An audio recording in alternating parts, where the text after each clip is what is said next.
Welcome to the Leadership Bootcamp Podcast. This is Jeff Strauss. Today I'm speaking with my friend Jonathan Head. Jonathan is an incredible leader, husband, father, and all-around person. He's a mentor, a member of the LA chapter of 100 Black Men of America, Inc., a speaker, and a catalyst for the success of others. At work, Jonathan is the manager of product support at AEG Presents. You'll know AEG from the production of iconic live music events like Coachella, the New Orleans Jazz Festival, and Stagecoach, and from its promotion of artists like Justin Bieber, Celine Dion, Elton John, Ed Sheeran, Taylor Swift, and many, many more. Jonathan is also the co-founder of WithMemberly, a disruptive new platform that helps event producers escape the volatility of one-off ticket sales through a subscription-based access. Jonathan and I discuss his people-centric leadership strategies for keeping people motivated through difficult organizational change, why employee well-being is crucial to success, how he prioritizes work for himself and his team, the importance of networking and relationships, and so much more. This is an episode you won't want to miss. And now I bring you my friend, Jonathan Head. Jonathan, it's good to see you again, my friend. It's been a while. I'm glad we got an opportunity to connect. Definitely, man. I'm honored to be here. Thanks so much for having me. It's an honor to have you. Tell us a little bit about your journey to WithMemberly. Yeah, man. So, it kind of happens spontaneously, to be honest with you. I'm a part of the 100 Black Men of LA. And as being a member with the 100 Black Men, you meet all kind of different people. And in one of we went to dinner or something like that. I met my co-founder, Eric, when we were just talking about mobile apps. And so, of course, my primary job working at AEG Presents, I help produce mobile apps for festivals and different events and stuff. And I just so happened to be talking about mobile apps. And he was like, wait a minute, you know about mobile apps? And at that time, he still owns this other platform called ETA, which was like an events app. And he's big in the event space, and he's all about event promotion and stuff like that. And just through talking and having conversation and just leaning into my strengths, we started to see an opportunity to kind of expound on an idea he had in creating a way for event producers and promoters to get sustainable income through memberships. And so we decided to embark on a journey of developing Memberly because we saw an opportunity to fill that gap. And it just really just started off just messing around with ideas and finding a way to scale on top of what we had for ETA. I'm a big proponent of starting small and going with the MVP. So I initially was saying, hey, let's do this as a almost like a Google spreadsheet. And then that evolved to Airtable. And then as we went from Airtable, we went Zapier. And then from there, it started to get super technical as we started using a lot of the AI tools. But really it just kind of came through networking, through an organization that is focused on helping the community. And it just so happened that we're looking to build a community with Memberly. So that's where it is. That's an amazing story. The thing I pick up from that is the importance of maintaining a professional network and networking yourself as well, maintaining positive relationships. I know it's something that you and I are both very good at doing. Tell me a little bit about the importance of what that means to you, the professional relationships, networking, mentorship, connection as part of your leadership. Because I know that you do mentor, you are parts of these organizations, you have spoken at your alma mater. So tell me a little bit about the importance of mentorship and connection as it pertains to like your leadership. Oh my God, it's really everything, to be honest with you. I've suffered from self-doubt, right? I've suffered from not believing in myself, and really through my journey, I've had to overcome different mental models that I've put on myself so that I can eventually get to this space here. And really the olive branch, so to speak, that has come through, has been through mentoring, right? Whether it's been a leader that has just really believed in me and given me an opportunity to just learn something new, or it's just through the universe just putting me next to somebody and us just sparking a conversation and it's leading into an opportunity. And so as a leader, what I always encourage my team to do is to lean into those olive branches, lean into those moments that you don't even know why this person is sitting next to you. Just start with the hello, because you never know where it can come from. And to be honest with you, that's really how this thing works in the world, is really through Mm, building these networks. You know, I always look at mm, networking similar from like an IT perspective, right? You mm, need to have that network. It has to be secure, right? It has to be mm. fast, has to be reliable. Yep. And all of those are attributes that you really need to have in your personal network as well. And I think that's what has enabled me to get to the space where I'm like, yeah, I'm still growing, I'm still learning, I'm still trying to get better. But really, that is a tool that I always impart on my team. Like, yo, talk to people, man, and tell them what you're Mm, doing. And if you're not confident enough to do it, I'll be there to help you out. Like, I want to bridge that. I may meet somebody new in the process too. So I'm yeah. all about advocating for connecting with people because it's like what's helped me in my journey. I totally agree with you. I think I've gotten a lot of the positions that I've gotten, and it's how we met Yeah, because I've maintained a strong professional network. yeah, And one of the often forgotten parts of maintaining a professional network is how do you use that network to help other people mhm, succeed. yeah, And I think that that's a rare thing to see and to hear that you advocate for your team to maintain a professional network, use that network not only to help you advance, but also how do you help others advance through that network. right. That's one of the reasons I love the opportunities to go out and do these networking events, because Mhm. really at the end of the day, what it is it's people allowing their network to be leveraged and creating an opportunity for one another to meet and help one another succeed.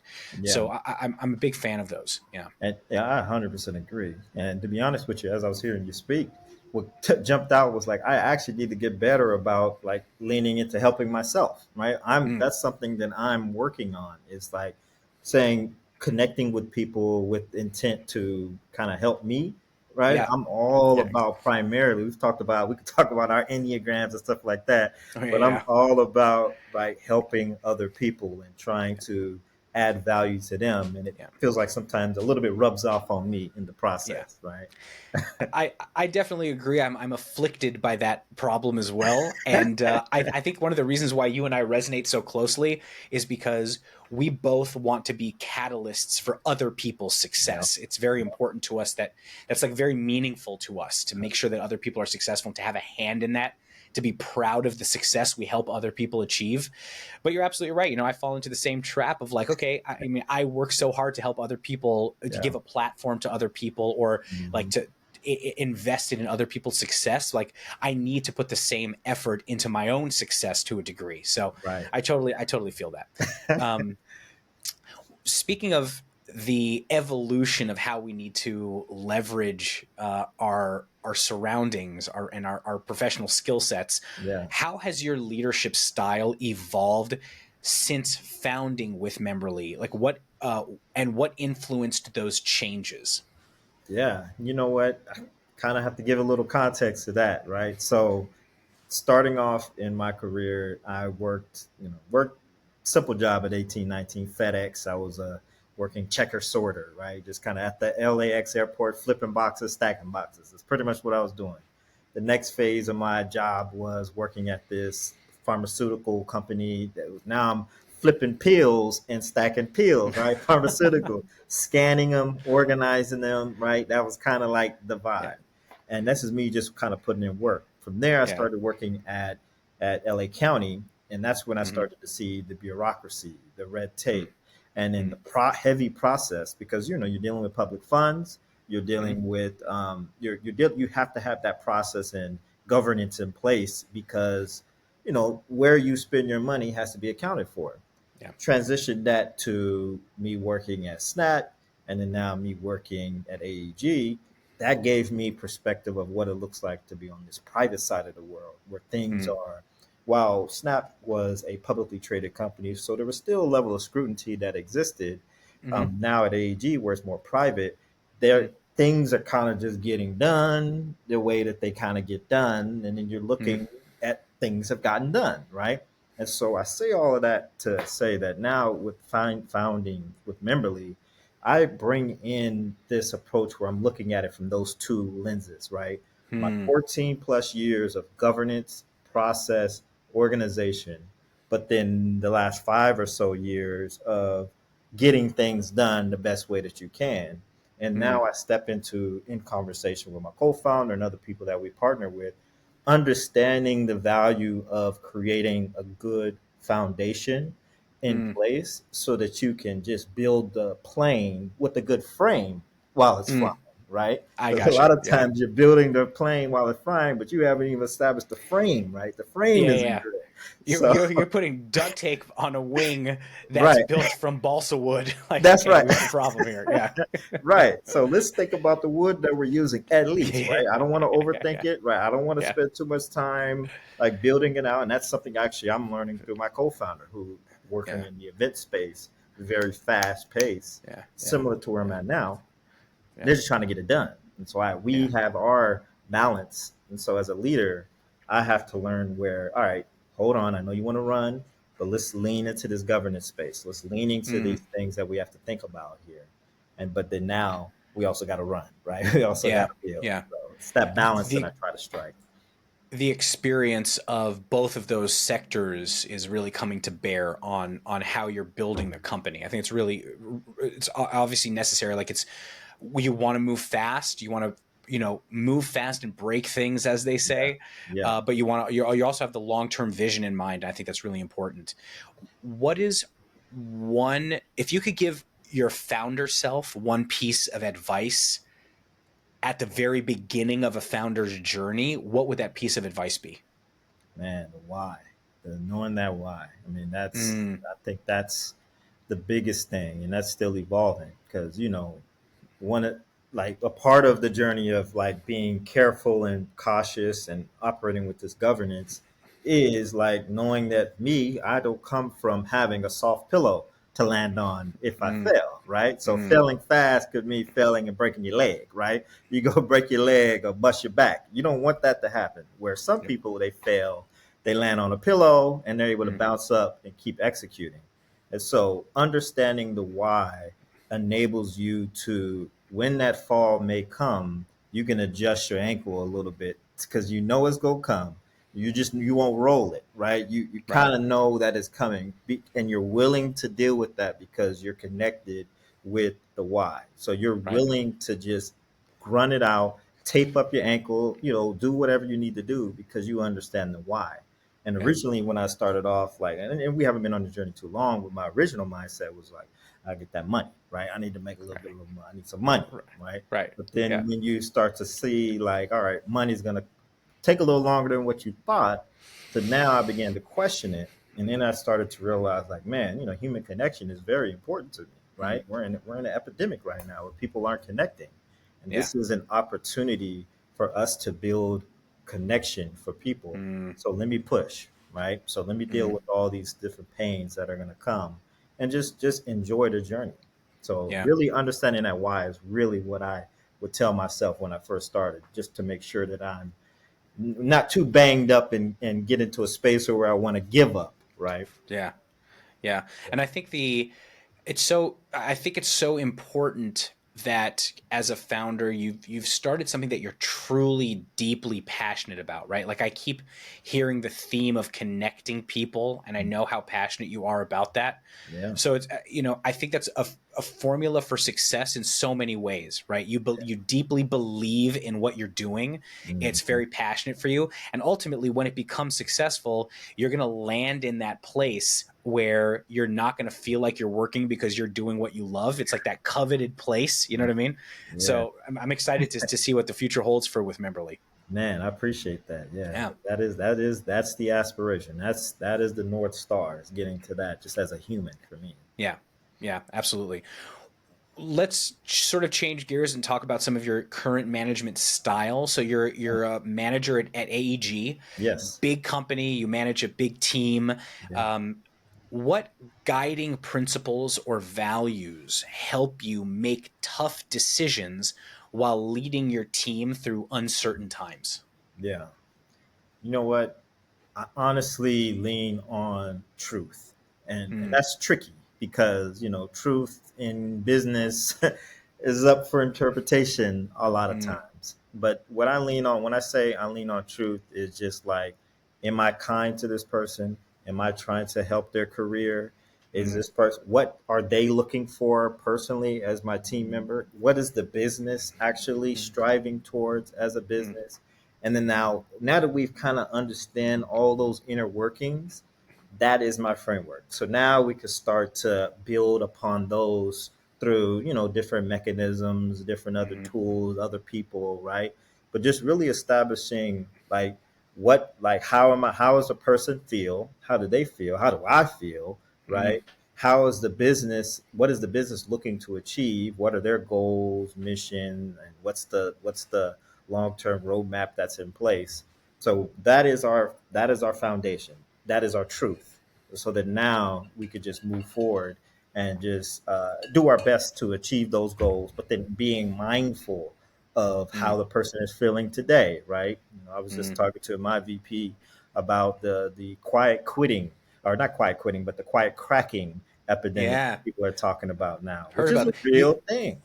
Yeah.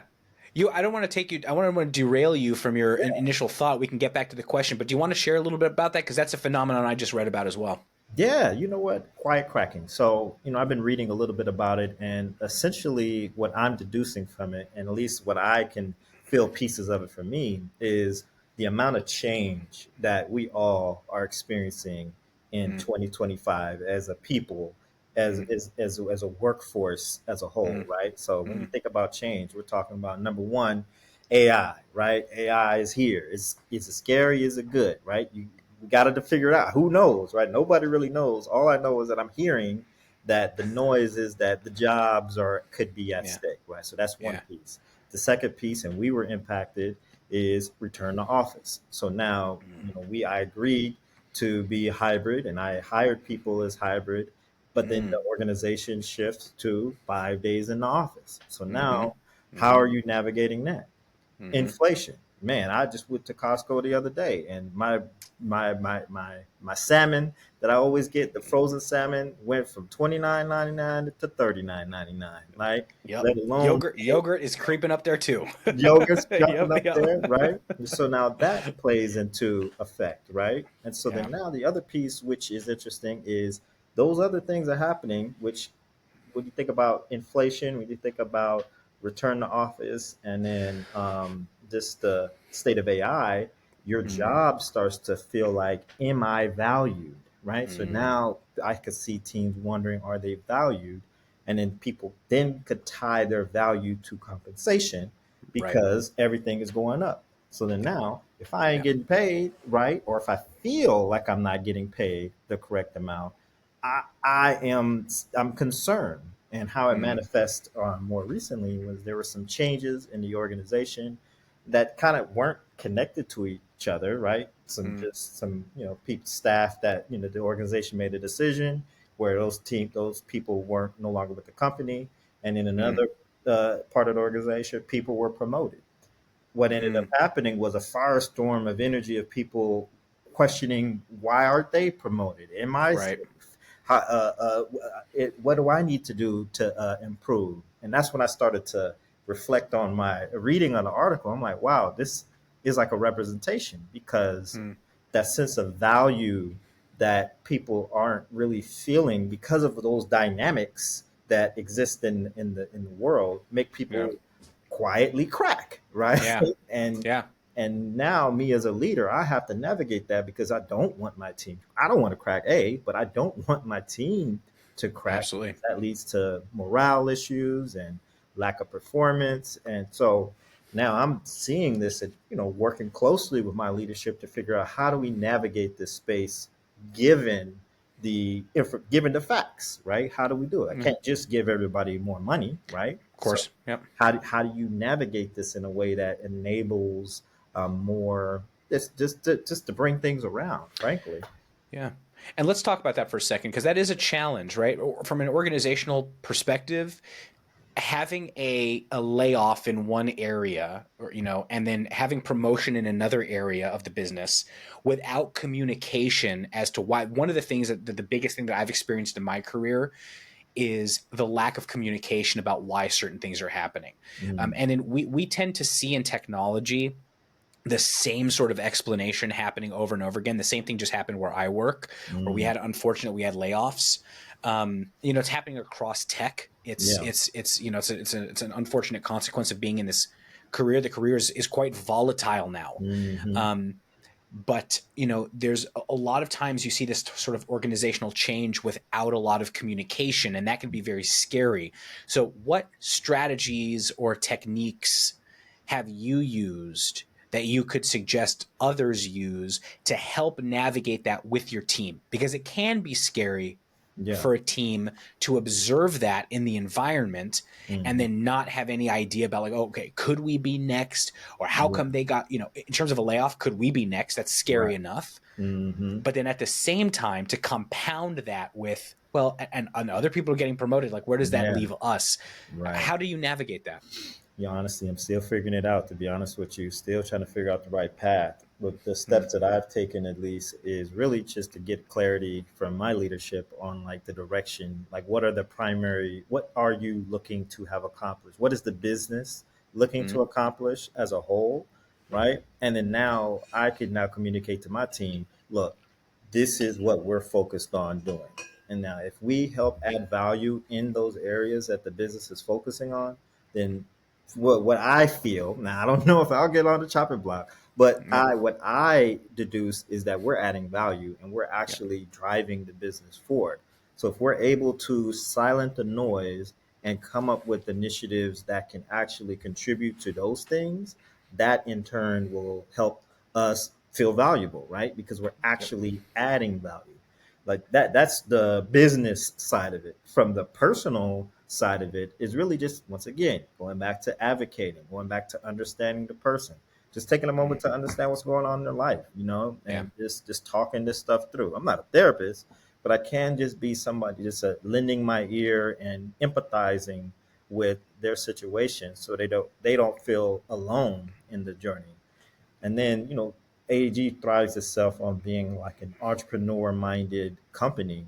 And so, being an entrepreneur in me, I then try to instill that value in some of the people, meaning not saying you got to create a side business, but just looking at the climate as an opportunity for us to absolutely. create something in this business that can add value that may not be in this line of our everyday duties, but we know that it can create value for the company if it's shown. So those are some of the things that I'm working on now. We'll see how it goes, but that's at least the way that I'm approaching this. Because for me, I think the biggest thing is like giving people something so that they feel Mm, like they can get a sense of accomplishment, mm-hmm, and really, humanizing the space to a degree, right? We all have to yeah, come in the office. It may not be something we favor, but then how do we, once again, build those human connections so yeah, that we are in it together? It doesn't feel yeah, like I'm by myself paying $12 for eggs, and right, no, yeah, and nobody yeah, cares, right? yeah, So. yeah. Yeah, I think that's very true. From a perspective, I I was going to say, from a perspective of the organizational hierarchy, Mhm. one of the things that I try to eliminate on my team as much as I can is the idea that there is a hierarchy in terms of what we do together, right? Like, Mhm. I don't lead from a pedestal. I know you don't lead from a pedestal Right, either. Like, right. we are right in there with our teams. Mhm. And that does instill a huge sense of security and safety Mhm. from the feedback that I have been given, right? When we Mhm. do our 360 reviews, one of the pieces of feedback that I'm so thankful for from my team is that, hey, Jeff is doing the thing with us, right? When Mhm. there's a P0, he's on the Zoom with us, helping get things done, right? If Mhm. there's a critical thing that we have to do, Jeff is right there with us. Mhm. And I think having that sense of togetherness, oneness, we are fully remote, Yeah. so it's hard to get that sense Mhm. if you're not going into an office together, because you remember when we were in the office together at Snap, how meaningful that was during those times when we got together. Yeah. But so it's hard to do that when you're fully remote. But instilling that sense of community, of a team, That's Mhm. so important. So I highly value that as well. I think more people need to recognize the importance of doing that. 100%. And just the adding a little nugget on there too is, and I know you are a creative person in this space, but just making it fun, right? Finding ways to add the fun Yeah. to work. Like this stuff is sure, our work is important, right? We have things that are serious. You have to be in a serious mindset to solve these problems, but adding a little bit of fun in there Yeah. really gives you energy. I believe, at Yeah. least I believe, maybe my personality type and some of the feedback that I've gotten from other teammates, but like that just adds that extra little oomph to Yeah. the work, right? Just making it fun. I'm Totally. just thinking about, I'm still trying to figure out where to get some of this, the pasta, get some pasta made. I'm thinking about some of the stuff Yeah. we did over there, man. Just good Yeah. stuff, man. That I Yeah. appreciated you as a leader, just throwing into our flow to make it feel more fun. Yeah, you have to do that. A phrase that I steal as my own from another colleague of mine who I highly respect as a leader as well. She told me once, we're not saving lives, we're saving PDFs. Like in our line of work, yeah, work is serious, but like you can have a little fun too. It's not that serious all Yeah, the time. You know what I yeah, mean? We're not for saving real. lives, we're saving PDFs. That's a fact. So, Yeah, yeah, it's a fact, so you have to find those opportunities to make it fun. And yeah. when you're in person, I feel that you can do that a little bit easier. Hmm. One challenge that I have had is because my team is fully remote. I'm the only one in, actually, now that's not true. I have another person in LA now, but still we're all remote, right? So Hmm. most of my team is on the East Coast and in Europe, Hmm. and or in the Midwest, and I can't see those people in person. We haven't had a team on site in quite some time, Hmm. given the realities of the industry right now. There's Hmm. just like you can't really spend money on that. Yeah. So we try to find those opportunities. We do the virtual games, and we do Hmm. like fun little like. I published an article recently on using games to improve team performance. Mm. So my team was like a guinea pig. We played a couple of those games to see like what the outcome of those games would be. So Yeah. you find a little bit of fun here and there, but you're absolutely right. Like it's such an important thing. You can't be like all work and no play, Mm. because it does have an impact. You need to have those signature moments with Yeah. people, and it builds a lot of connection when you like, hey, today we're not going to do our hour-long team sync. This is in my case, right? We're not going to do our hour-long team sync. We're playing a game today. So Mm. everybody start their Friday off with a game, and it'll be fun. So You that know sort of thing. what? And I need to be better about that. Just being transparent. I need to be a lot better about adding that into the fold. I do it passively, but not as active as I could. And so that, I think that's an opportunity. Me saying that loud, that's an opportunity for me to improve. So Mm. I appreciate that nugget of playing the game. They're fun. Yeah, you throw a little game. I'll send you the article. You can like pick one of the games, and like I'll send Okay, you the game that I played with them, and you might find it to be fun. I'm running it. Yep, yep. So let's sort of stay on this theme. What keeps you motivated during hard moments of either building a company or leading a team? Hmm. What keeps you really engaged and motivated? Hmm.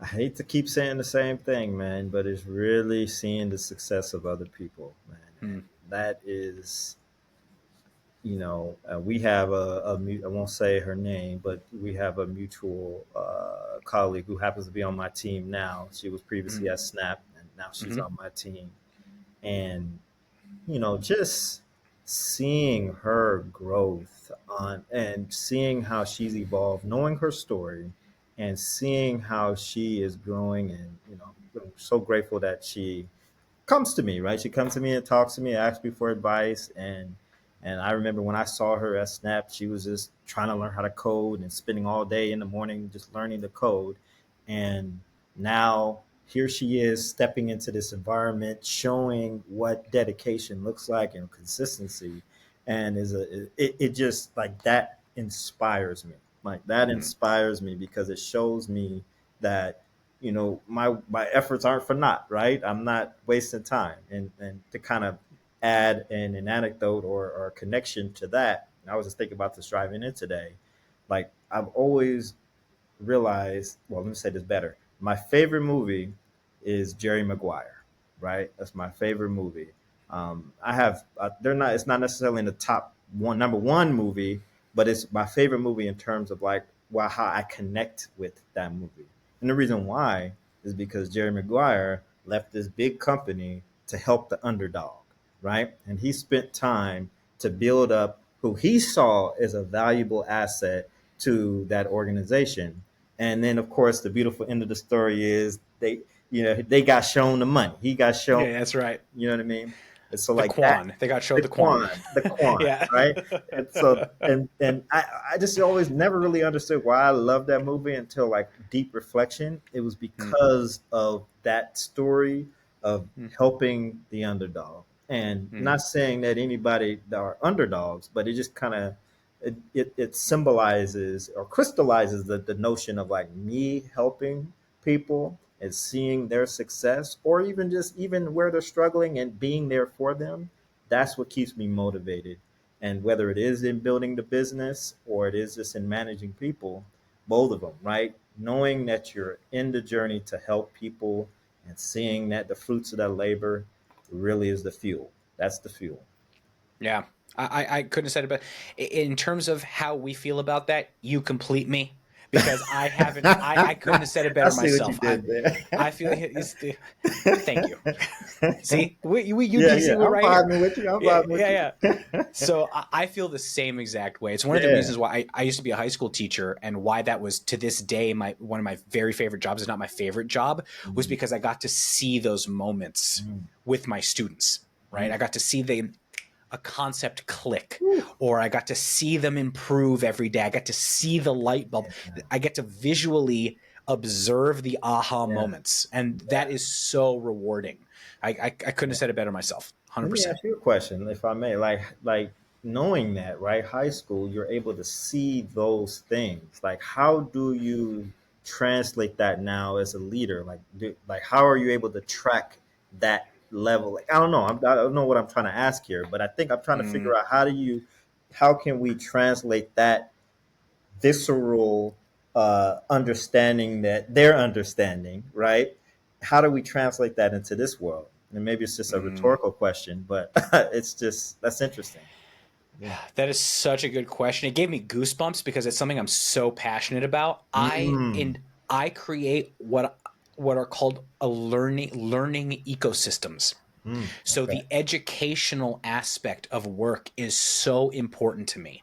And I Mm. try to take that experience from the classroom and transfer it into the workplace. Mm. And so I intentionally build learning ecosystems Mm. into our work so Okay. that as part of doing the job, my team learns and explores and makes mistakes, but grow from those mistakes. And I can see the development happen in my team also. So Okay. that's a great question. And it's something that I intentionally try to build on the teams that I lead. That's awesome. That's Yeah. awesome. Love Yeah. that. Love that. That's a great question because I loved it. Even today I was having meetings with a couple of folks on my team, Mm-hmm. and we have this great new security team that started at work. Like, the old security team, they all found other great opportunities, and they left Docker. And so the team had an opportunity to be rebuilt, Yeah. and we're working with these great world-class people, and we're getting a lot of new work coming down to our team from the security side. Mm. And it's awesome because it's an opportunity to learn. And so one of the things that I was sort of coaching my team through this week is, as those things come down, there are a lot of projects, there's a lot of work, and we're a small, lean but very high performing team. We do a Mm-hmm. lot of different things. But I was coaching them this week on, like, don't get overwhelmed, right? Look at all of this as a learning opportunity, right? Mm-hmm. Don't worry about, like, we're going to get the work done, right? The Mm-hmm. important thing is that we come out the other side knowing more stuff. Yeah. That's the important thing. Yeah. And I always use the example of, like, a ship in, like, a maelstrom, right? We're going into dark waters, right? Like, we're Mm-hmm. going into the choppy sea, Yeah. but there's the calm afterwards. And, smooth seas do not good sailors make, or whatever that phrase is. You know what I mean? And I know I butchered that phrase, I think, but it's true. We learn the most Yeah. while when we're in the shit. You know what I mean? That's real. And and I am while I am interested, of course, in the performance, Hmm. and I am interested, obviously, in its successful outcome. Hmm. What's actually more important to me is the team learning from this experience? Is the Yeah. team learning a new skill? Is the team learning a new strategy? Are we learning how to communicate more effectively? Are we learning techniques for how Mm. we talk to one another? Are we learning how to make decisions together more effectively? So I want to turn these things into learning opportunities. And so Mm. that because that part is really important to me, and I'm very passionate about it. So thank you Yeah. for asking me that question. And just one follow up, because that's deep. Are you quantifying those things as well? Like, are you paying? Wow, that's amazing. That's amazing. Absolutely. Yep. Yeah. So, for example, and I won't get too deeply into this, Yeah. but I'm Yeah. Yeah. happy to Of course. send you. I wrote another article on this that was published in Chief Learning Officer magazine. So I'll send this article to you. Okay. But one of the metrics is, or one of the key performance indicators is, are we able to make decisions faster and better? So Mm. if we're looking, if we have a big project coming down, is our ability to communicate translating into better decision making, and is that translating into a more effective outcome? So Mm. there are key performance indicators that you can track and you can create to measure the effect of organizational learning. And so I think Mm. that's a really important part of it. Okay. Yeah. I look forward to Yeah. that. Look forward to that. Yeah. Wonderful. Appreciate that. Thank you. The camera was turned around on me for this one, so thank you for that. Hey, Let man, you me got go ahead wisdom, and man. I have to get it. likewise. Okay. So on that note, I'm going to turn the camera back on Okay. you, Okay. and I want to ask, what strategies have you found most effective in balancing your day-to-day operations with your long-term vision for the team? Mm. Mm. Yeah. You know what? Yeah, that's a good question. I think, let me give myself a moment here. What strategies? Or how do you do that? How do you have a long-term vision, and Hmm. then how do you direct work to achieve that long-term vision on Hmm. the team? How do you are there prioritizations that you Yeah. go through? How Yeah. how do you figure out what's more important than others, and drive the team to that success? Yeah. You know what? So I could look at that on different fronts, right? So if Mm, I'm looking at this from with Memberly's perspective, right? Um, we're building that we have a goal, and what we're building towards is creating an event that we are leveraging. We're eating our own dog food, basically, right? mm, We're creating an event that can invite people out, and they use the platform with us hosting this event. We're the community that we're trying to have members join to. So what that requires us to do is to not necessarily leverage all the cool things that we want to build right now and only focus on hitting that MVP, right? mm, Only focus on hitting the things that will enable a us to create the community, members to sign up to the community, members to pay whatever fee so that they can join the community, them us to create an event within that community, and then the people showing RSVPing to that event in the community, and then the people us checking in those people that RSVP, and also assigning any perk that's connected to our community. Like those are the features that we're focusing on. Now, of course, we have a whole bunch of big things that we want to get done over the course of our vision, but we're mm, really honing in on those specific things. But we're making sure that we set our success criteria up so that we are seeing progress when we're building out those features, and that maybe there is something that's connected to the long-term vision that ends up being a marker, a milestone that we accomplish through the building, but mm, really honing in on that MVP. Now, going to where I'm at now, currently with AEG Presents, there's a season to the work here, right? And the season is this is entertainment. We're in live entertainment, and primarily our job is to help support our team, our company, curate the best fan experiences. And so those fan experiences are across festivals, tours, one-off events, And those, so each of those have a seasonality to it, which is the ideal time for like when the festivals are coming out. There's a festival season and tours Mm, happen. And so with that, and with that sense of so dynamic, I really have to lean on my leadership, who's getting the buzz from their upward leadership on like what is the priority, right? But then for me as a team, since I am the manager of support, the focus long term is always sustainability. And, I got this from someone, I'm not going to say who, but operational efficiency, or is it organizational efficiency and operational excellence, right? One of the two, okay. I got them mixed up, right? Yeah, yeah, yeah, Those, that is what we consistently work on despite the ebb and flow of the business, right? So that's yeah, yeah, always where we're tracking towards and where we're tracking against. And so, but we have to be nimble because, if Live Nation comes up with some cool feature, we have to make sure that the business is going to want to do something too. And so we all yeah, have to adapt to it very fast, right? So yeah, it gets challenging really to create that balance on this side of the house, but it's cool because there is that notion of always operating in excellence and ensuring that we're tracking our efficiency. So like that is like the day to day, I would say. yeah. And so And go ahead. So sorry. no, no, no, no. I was Oh, just going to throw out the words, right? We set our OKRs and yep. we have those and we're using those to track where we are, but Sure. keeping in mind that it may change if the business sees something else, right? Right. Yeah, being able to be nimble is really important. And I Mhm. just want to call out one thing. I want to mention you've mentioned the term MVP a couple times. For those people who don't know, minimum viable product Yeah.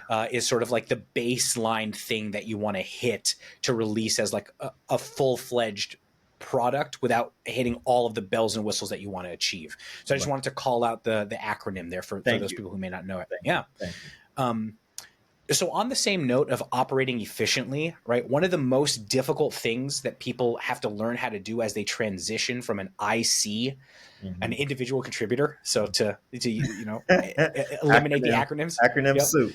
to acronym soup, yep, to a manager is delegation. Whew. And people have a very hard time relinquishing control Yeah. to somebody else Yeah. of those things that they used to handle personally. Yeah. So, for you, did you experience that difficulty transitioning to a management role? Mhm. And now, how do you decide what to delegate or what to handle personally? Yeah. Whew. That's a deep one. Yeah. Definitely. Definitely experienced that. That's challenging, right? Because we know that at least cognitively, when you're going through this transition, you have to accept that the doing isn't your work, right? And Right. so now the doing is, which is typically connected to value, right? You adding value by doing the thing, but now the transition is to like, how do I scale the doing, Mm, right? How do I scale the doing so it's not just me doing it, it's people doing it and doing it at a bit larger scale. So that transition is challenging. And I would say the biggest thing that I is a blessing. Well, how do I say this politically correct? But let's just say it's a blessing and a curse that on my team, I was walked right into seeing that dynamic play out where I had to teach somebody else how to delegate. Right. right. So now I'm learning how to be a delegator, but I'm Yeah. seeing instantly that we're having an issue in our organization where things are being held on to and Yeah. not delegating, which is creating a workflow problem. So Yeah. now this person is feeling overwhelmed. They're feeling like their bandwidth is low, but then another person has no work, right? So then now I'm realizing that I have to teach somebody how to learn how to delegate in order for them to be successful. And they always say the best way to learn is through teaching, right? Yeah. So now here I am That's right. learning. Now here I am learning how, like seeing it from the third person, like, okay, we need to actually identify what are all the things that you're doing, how long are you spending on those things, and like what are the things that you're doing that they can't do because they don't Mm, have access to it or they don't have the knowledge. And if they don't have the knowledge, what can we do to educate them or put this in a central repository so that we don't run into this problem again. And so just by nature of trying to solve, once again, helping another person, right? By me taking the time to try to help this individual with delegating, I instantly found myself just naturally delegating because I saw the value of how it operates at scale. Because now all my knowledge of me wanting to do, I'm like, you know what? This is I want to make sure everybody has the ability to do this in the case. Like I had a baby, right? I just recently had a child. They're 12, she's 10 months now. And when I step away, I don't want to get called, right? I Right. don't want to get that Yeah. phone call. Of course, there's things that you can't avoid, but I'd Sure. like to prevent me from getting a phone call because they don't know how to do something. And so Yeah. that is a part of this delegation journey as well. And so all of these things just kind of started to happen just through nature of me just showing up to work. And because what once again, I have a hard time acknowledging my accomplishments, but it was my task coming in to build a team from the ground up, right? So with Yeah. me building a team from the ground up, there wasn't the structure in place. And so by me having to build out this structure and me not knowing 100% of the business, and there's people that are doing it, I was forced to delegate. And Absolutely. so those, and it was almost like you gotta get it, do it or not, or do it or leave, right? This is your task, and Yeah. I'm always here to rise up to the occasion. And so that's how I transition myself very quickly, is because it's literally my job to do so. Yeah. I think it's great. I want to address two things you said. So my manager, my boss, the CFO, Yeah, great guy. And I also have a lot of difficulty, uh, like receiving compliments or acknowledging my own accomplishments. So one day, so I have to remember feedback that he gave me one day. One day he said, Jeff, your team is doing great. They're great feedback for all of them, et cetera. And I was like, oh yeah, full credit to the team. My team, I always say my team makes my job so easy because they're yeah, an amazing team. yeah. And he goes, just take the W. He just said, just take the Yeah, W. that's So I was real. like, all right, so I have to remember that now because I'm just like, all right, I'm just gonna say thank you, I Yeah, appreciate that, and then yeah, move on. yeah, Um, yeah. That's so real, I feel you on that. That's a piece of feedback I took to heart. Just take the man, W. man. Um, Oof. Yes, the so I'll tell you that too. Just take the W. I Sometimes appreciate just that. take the W. I will. Thank Um, you. I appreciate you saying yeah, yeah, that. you got it. The other thing I'll say is I agree with you on the delegation part. One thing that I have developed over the course of years when I have thought about how to delegate to people is delegation obviously imbues an autonomy upon somebody, and I always say autonomy, and this could be applied to delegation now that we're having the conversation. I like to say that it requires three abilities. You have to have the capability to do it. As you mentioned, is it a skill gap? Is it a knowledge gap? Is there Mhm, another gap that is preventing you from having the capability to do mhm, the thing that is being delegated? You have to have the availability to do it. So, mhm, do you have the time? Do you have the bandwidth? Do you have, mhm. is it, if you're running in 2 week sprints, do you have the availability to do that then? Like, what is your availability? Right. And the third is accountability. So the Mm, person has to be the appropriate person to be accountable for the work. right. And so I always think that if those three abilities are there, the capability, availability, and accountability, I can delegate that thing. So that Mm. helps me, help guides me from that perspective. Now, do you set or to set the expectation of accountability, or is that something that you observe? That's a great question. So if I'm delegating something, Hmm. then I will let that person know, hey, you are accountable for Mm, this being completed.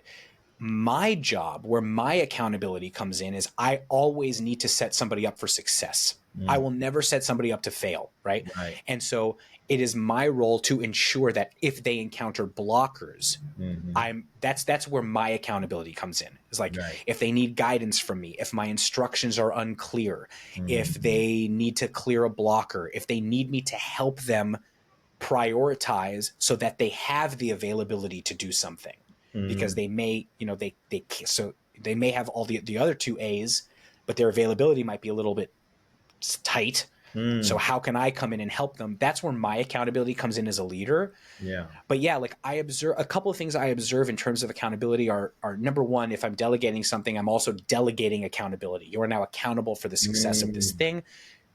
You're also accountable for coming to me when you need my support. I am Mm. here to help you. So like, put tasks on my plate, even if necessary, Right. Um, but the other thing is, yeah, as part of my observation of the team, a lot of my evaluation of the team comes from my observation of how they're making decisions. Mm. Are they holding themselves accountable? I have managed people in the past where it's difficult for them to take accountability for their for successes or for failures, right? Mhm. And failing is okay.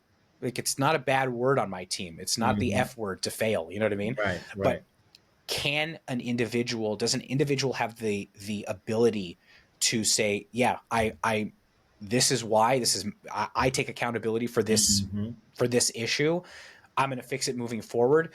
It instills a sense of confidence in me that regardless of what I give them, they're going to be able to get it done. I'll give you a really brief but poignant example. Yeah. On this call earlier, I asked you a question. What question did I ask you? Something, I think it was, what guiding principles or values Mhm. help you make tough decisions. I think, or no, it was, how do you keep people motivated through the time of, like, you see layoffs here, you see promotions here. Mhm. Your response, still trying to figure that out. Right? Mm.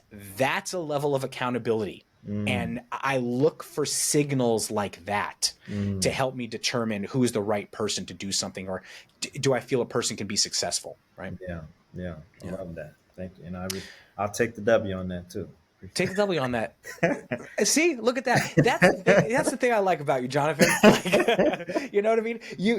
I remember our one-on-one conversations when we used to work together, and Yeah. when we had feedback for one another, we were just like, we're good feedback receivers. You know what I Yeah. mean? So Yeah. it's good. It's a good quality, man. Actually looking Yeah, I for love it, that. looking for it. I think that's so important to solicit feedback. I won't Uh, go into that, but I completely agree with you, okay. 100%. Can I Um, pause? I just need to plug my thing up. you got it. You got it.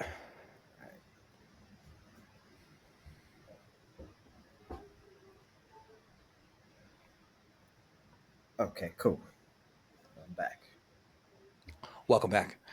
Um, okay, we're approaching the hour mark. I want to be respectful of your time. Yeah. So I want to ask you a couple of final questions. Okay. First, uh, I know you have extracurricular activities, you have a growing family, which is a beautiful thing. What practices or habits have you developed to manage your time and energy most effectively? Woo! That's a deep one. You're All welcome. right, man. All right. Yeah, yeah. Still trying to figure that one out. Okay. Still trying to figure that one out too. All right. And and what I will say on this journey of figuring it out, communication. That's the primary thing that I'm working on. Is being able to communicate not just with my job, my obligations, of course, my family. Mm, Those are the two pieces that I'm really like making sure I'm good at communicating. What's mm, going on? There's a mm-hmm, happy hour coming up. There's a happy hour coming up. It requires me to be 6 to 7:30 p.m. Right? My second job, my third job. My first job, but technically second, is making sure I sub in for my wife. For the mm, baby. Right? So if totally. I'm gonna have to stay a little bit later than what my normal shift is, I have to communicate that in advance. Right? Once Yeah. again, Yeah. still working on this if my wife is watching, but I'm still Okay. working on it, right?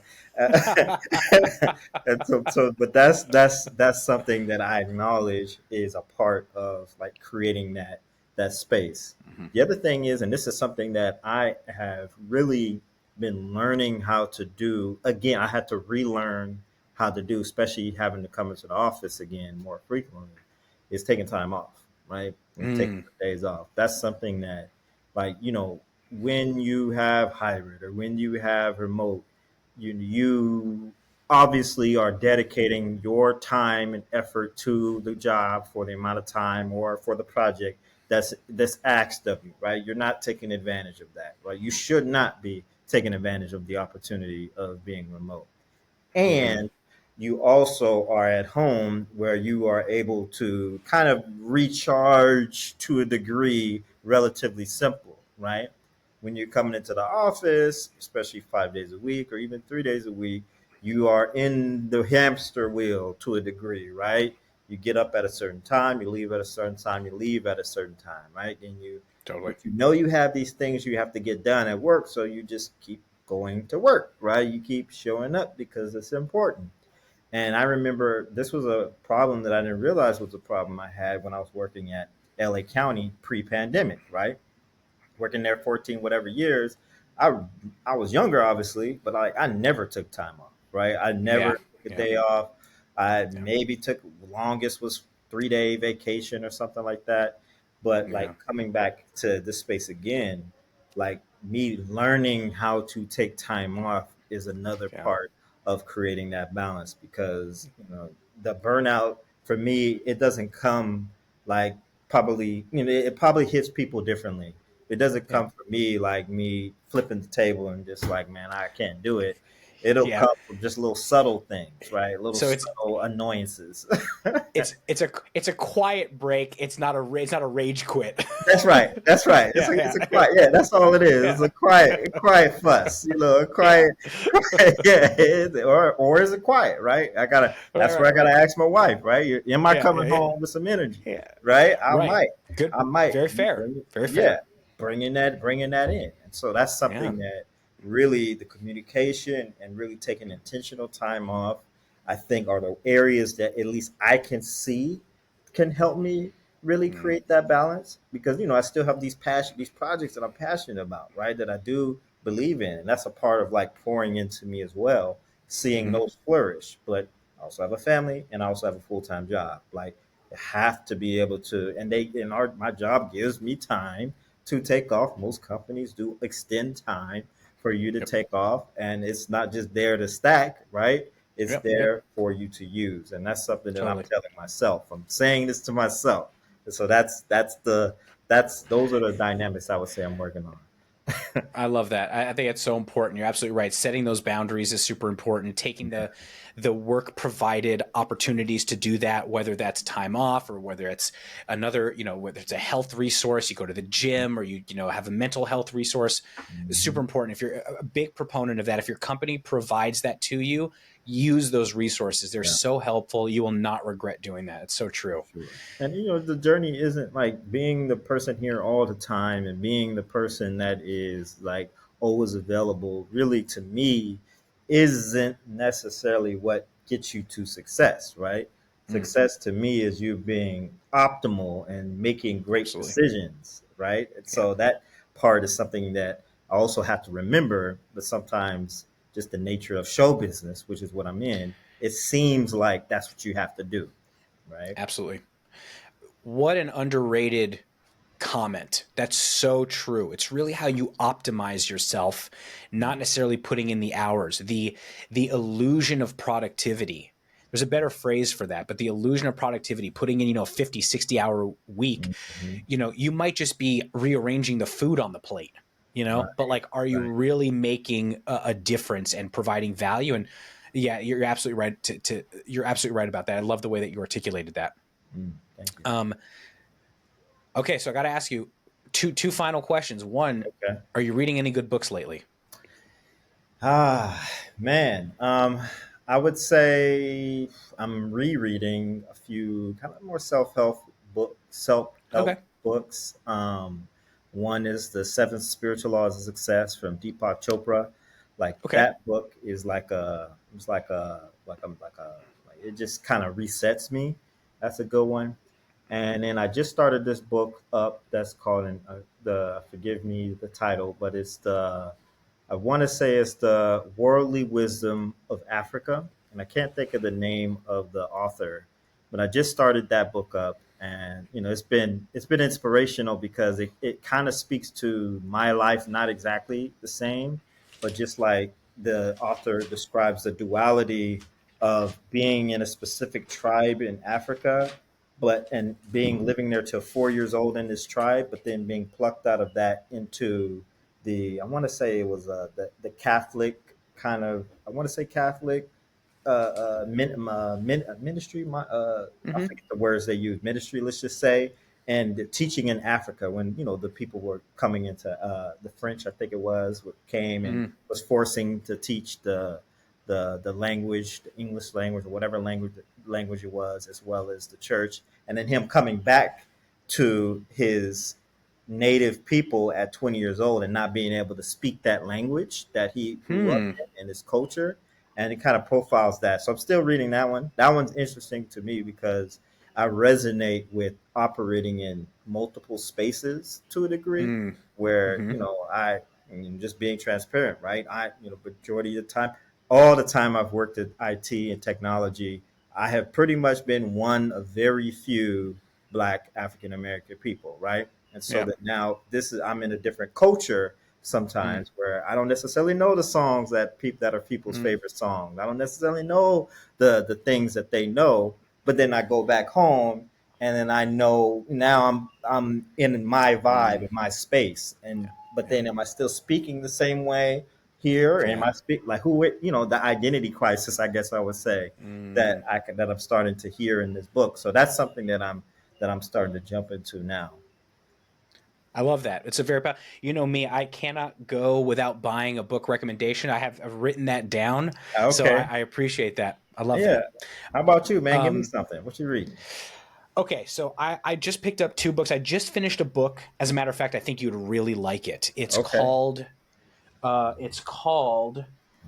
my notepad. Unreasonable. It's called Unreasonable Hospitality. Is what it's called. My mom recommended it, as a matter of fact, and Okay. it is by Will Guidara. Will Okay. Guidara is the proprietor of I think it was the 2016 best restaurant in the world Mm. winner, and it's his story of how he came to own and operate the number one restaurant in the world, and he did it through a. This is why I think you'd love it. He did it through a strategy he calls unreasonable hospitality, which is Mm. essentially give people way more than they expect. And when Mm. we were talking about creating fun moments for our team, it popped into my head. I'm really glad you asked me because Okay. one of the stories that he shares in the book popped into my head. And one of the things that they did at that restaurant is called One Madison Park, I think it was called, yeah, Mm-hmm. or 11 Madison Park, EMP. Okay. That was its address in New York. Ah. And I Okay. think it still might be there. But one of the things that he empowered his team to do was if they overheard a guest at the restaurant say something. It's our One of the stories he tells is there's like a group of business people who are like, we got everything we wanted to do done in New York. Like it was our first trip to New York. We went to the Eiffel Tower. We went to the Empire State Building, and we Mm. had we got like an ice cream cone, and we had the New York pizza, and we did all this. And then someone at the table was like, "Yeah, but we I can't believe we're leaving tonight, and we didn't get a New York hot dog." And one of the servers overheard them say that, right? And Mm-hmm. so what did they do? They ran down the street. They got a New York hot dog. They dressed it up into the 3 Michelin star plate that they would do, and they Ooh. served it to them, right? And so it's this Wow. unreasonable hospitality, like Yeah. giving people more than they expect. Mm. And I took away. At first, I thought it was going to be like a cute little book. Like Uh-huh. my mom, recommended, like, "Oh, you really like this book." Yeah. There were so many points in there that really resonated with me. I think you would love that book. Thank you. I appreciate that. Yeah. Thank you, Mom, too. Wow. Thanks, Mom. Thanks, Mom. Yeah. Yeah. She's outside right now. So after this meeting, I'm going outside to say hello. Oh, wow. Okay.